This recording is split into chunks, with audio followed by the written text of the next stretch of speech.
আসসালামু আলাইকুম গাইস, আপনারা সবাই কেমন আছেন? আশা করি সবাই ভালো আছেন। আপনাদের দোয়ায় আমিও ভালো আছি। আবারও নতুন আরেকটি ভিডিও নিয়ে আসলাম আপনাদের সাথে কিছু কথা শেয়ার করার জন্য। আপনারা দেখবেন যে কয়েকদিন ধরে মালয়েশিয়ায় কিছু বিষয়, কিছু কথা কটা আলোচনা হইতেছে টিকটকে, ফেসবুকে, যে মালয়েশিয়ায় মসজিদে ইফতারি করতে গেছে, মালয়েশিয়ার লোক মানা করছে বাঙালিদেরকে ইফতারি করতে দিবে না মসজিদে। এখন আপনি মালয়েশিয়ার লোক কিছু কথা বলছে, এটা নিয়ে আপনারা মাইন্ড করতেছেন, আপনাদের মান ইজ্জত লাগছে, ইজ্জত লাগছে। আপনারা আসলে ভাই মসজিদে যে করেন ডাকি এটা বলেন। মসজিদে যাই আপনারা করেন ডাকি, মসজিদে যে একটা খানা নিয়ে 2-3 জনে টানাটানি করবেন, একটা খানা নিয়ে 4-5 জনে টানাটানি করবেন, একটা জুস দিলে জুস নিয়ে 4-5 জনে টানাটানি করবেন। তারপরে এ এক বাঙালি আর এক বাঙালির সাথে কথা কাটাকাটি করে ঝগড়া করবেন, ইন্ডিয়ানের সাথে পাকিস্তানের সাথে নেপালির সাথে কথা কাটাকাটি নিয়ে ঝগড়া করবেন মসজিদের ভিতরে। রোজা রমজানের মাস, তারা একটা সুন্দর আয়োজন করছে আপনাদেরকে ইফতারি খাওয়ানোর জন্য। আপনারা ইফতারি খাইতে যায় ঝগড়া করবেন, খানা নিয়ে টানাটানি করবেন, পারাপারি করবেন, কারাকারি করবেন, তারা কমেন্ট করতো না? তারা তো অবশ্যই কমেন্ট করবো। তারা একটা সুন্দর পরিবেশ, সুন্দর একটা আয়োজন করছে, আপনারা যাই হেরে সেই আয়োজনটাকে খারাপ করবেন, পরিবেশটাকে খারাপ করবেন, আপনাদের কি করবো, কি বলবে?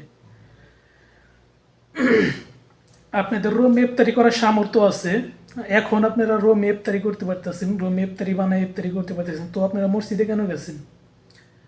আপনারা কেন মসজিদে গেছেন? 2টা টাকা বাঁচানোর জন্য, 5টা টাকা বাঁচানোর জন্য, 5টা টাকার ফ্রি খাবার খাওয়ার জন্য আপনারা মসজিদে গেছেন? যা পরিবেশ খারাপ করছেন। এখন যারা এখন মালয়েশিয়ার লোক কমেন্ট করতেছে, পোস্ট করতেছে, এখন আপনাদের ইজ্জত লেগে গেছে। আরে ভাই, মসজিদে ইফতারি দেয় কাদের জন্য? যাদের ইফতারি খাওয়ার সামর্থ্য নাই, কিনা খাওয়ার সামর্থ্য নাই, বা রোমে বানানোর সামর্থ্য নাই, তাদের জন্য ইফতারি। ইফতারি তো আপনাদের জন্য না।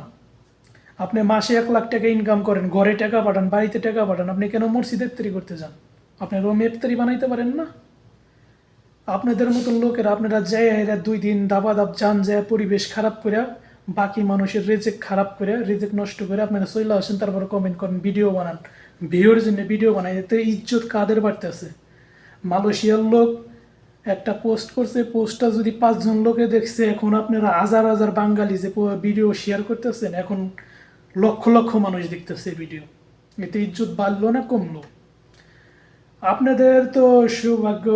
আমাদের সৌদি আরবের মানুষের যারা প্রবাসীরা কাজ করে তাদের সৌভাগ্য, তারা এখনো কোনো কিছু বলে নাই। সৌদি আরবে মসজিদে দীর্ঘ 7 বছর 8 বছর ধরে আমি সৌদি আরবে আছি, দেখতেছি সৌদি আরবে আগে তো প্রত্যেকটা মসজিদে ইফতারি দিত, এখন প্রত্যেকটা মসজিদে ইফতারি দেয় না। এখন সরকার থেকে এই যাই ঝামেলা, এই গ্যাঞ্জামের কারণে সৌদি আরব সরকার থেকে মসজিদে ইফতারি দেওয়া বন্ধ করে দিচ্ছে। এখন হাতে গোনা যদি একটা এরিয়ার ভিতরে 10টা মসজিদ থাকে, 10টা মসজিদের মধ্যে একটা মসজিদ ইফতারি দেয়। তারা মসজিদের যে সভাপতি আছে, কমিটির লোক আছে সৌদিরা, তারা সবাই নিজ উদ্যোগে ইফতারি দেয়। এখন এই পুরো এরিয়ার যত বাঙালি যায়, যায় হেরে একটা খানা, একটা বিরিয়ানির প্যাকেটের জন্য কি যে বিধি কিচ্ছা করে এরা। খানা নিয়ে একটা খানা 3-4 জনে ধরে টানাটানি করতেছে, টানাটানি করে খানা কিস্তি 4 জনে ধরে একটা খানা ধরে টান দিছে, খানা ছিঁড়া চাউল মানে খাবার মাটিতে পড়ে নষ্ট হয়ে গেছে। একটা লেবুনের ডিব্বা 2 জন মানে একজনে 2টা নিয়ে বইছে, আর একজনের পায় নাই, আর একজনে পানি সাইডে নিয়ে বইছে, একজনে পানি পায় নাই। এই ধরনের বিধি কিচ্ছাগুলো মসজিদে যায় করে। মসজিদে একটা সুন্দর আয়োজন, সুন্দর পরিবেশ, মসজিদে ইফতারি দিছে, ভালো একটা কাজ, পবিত্র একটা কাজ, ইফতারি খাওয়ানো ভালো, তারা ইফতারি খাওয়াইতেছে। আপনারা যান সুন্দর হয়ে বসে ইফতারিগুলা খান।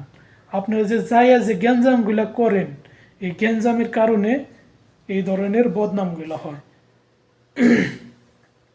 যাদের রোম ইফতারি করার সামর্থ্য আছে তারা রোম ইফতারি করেন। যেমনি আপনারা জেদ করে এখন সবাই রোম ইফতারি করতেছেন, এইভাবে আগে করতেন। আপনারা আগে করলে হয়তো তো আর এই বদনামগুলো হইতো না, তাই না?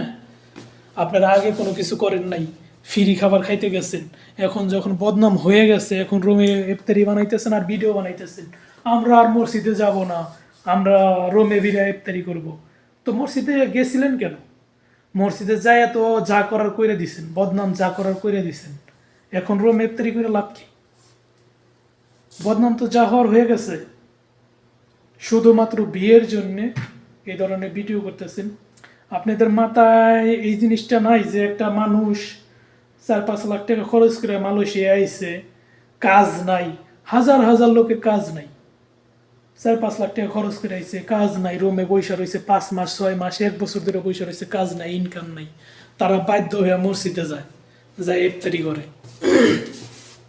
ইফতারি করে কিছু কিছু লোক আছে ডিউটি শেষ হয় ইফতারির 4 মিনিট আগে 5 মিনিট আগে। আপনি দেখবেন যে রোজার মাসে কাজ বেশি কোন টাইমে, ইফতারির আগ দিয়ে কাজ বেশি, বিভিন্ন হোটেলে দোকানে পাটে যারা ডিউটি করে। যেমনি আমি দোকানে ডিউটি করি, মার্কেটে ডিউটি করি, আমার ডিউটি শেষ হয় ইফতারি 10 মিনিট আগে। 10 মিনিট আগে রোমে যে ইফতারি বানাইবো কীভাবে, ইফতারি খাইবো কীভাবে।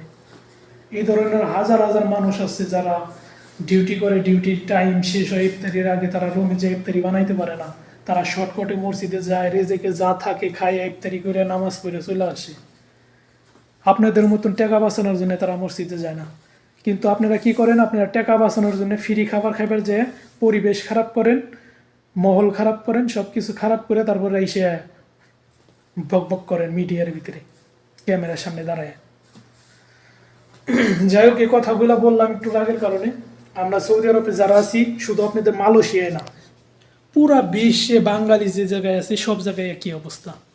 আরব কান্ট্রি, সৌদি আরব, দুবাই, কাতার, ওমান, যে কান্ট্রি কোন, মালয়েশিয়া, এই ইফতারির টাইমে এই কাহিনীগুলো ঘটে।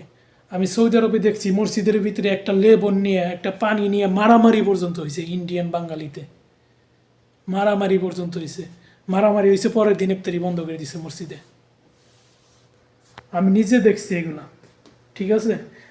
এই কারণে বলি যে আপনাদের যাদের সামর্থ্য আছে রোমে ইফতারি করার, আপনারা রোমে ইফতারি করেন। যাদের সামর্থ্য নাই তারা যাইবো যে মসজিদে ইফতারি করবো, সুন্দর মতন বইসে, সুন্দর মতন যারা যে যে পরিবেশ করছে পরিবেশে বইসে সুন্দর মতন ইফতারি করবো, কোনো হই হল্লা নাই, চৈচল্লা নেই। মসজিদে ইফতারি দেয় কিসের জন্য? মানুষকে খাবার খাওয়ানোর জন্য। তারা খাওয়ানোর জন্য একটা ইফতারির আয়োজন করছে, তারপরে এসে পোস্ট দিয়ে বলতেছে যে বাঙালি এরকম করে। তারা কি এমনি এমনি বলতেছে? তাদের মনের দুঃখের থেকে, কষ্টের থেকে বলতেছে যে আমরা সুন্দর একটা আয়োজন করছি, বাঙালিরা এসে আমাদের আয়োজনটা খারাপ করে দিচ্ছে। এই কারণে বলি যে আপনাদের যাদের সামর্থ্য আছে আপনারা মসজিদে না যেয়ে রুমে ইফতারি করবেন, আর যাদের সামর্থ্য নাই তারা যেখানে পারেন করবেন। রমজান মাস আল্লাহ যার যেখানে রেজেক রাখছে সেখানে করবেন। ইফতারি খাওয়া সোয়াবের কাজ, খাওয়ানোরও সোয়াবের কাজ, সব কিছুই সবের কাজ। তাই এটা নিয়ে আপনারা কন্ট্রোভার্সি করবেন না, কোনো ইয়ে করবেন না। সবাই ভালো থাকবেন। সালাম।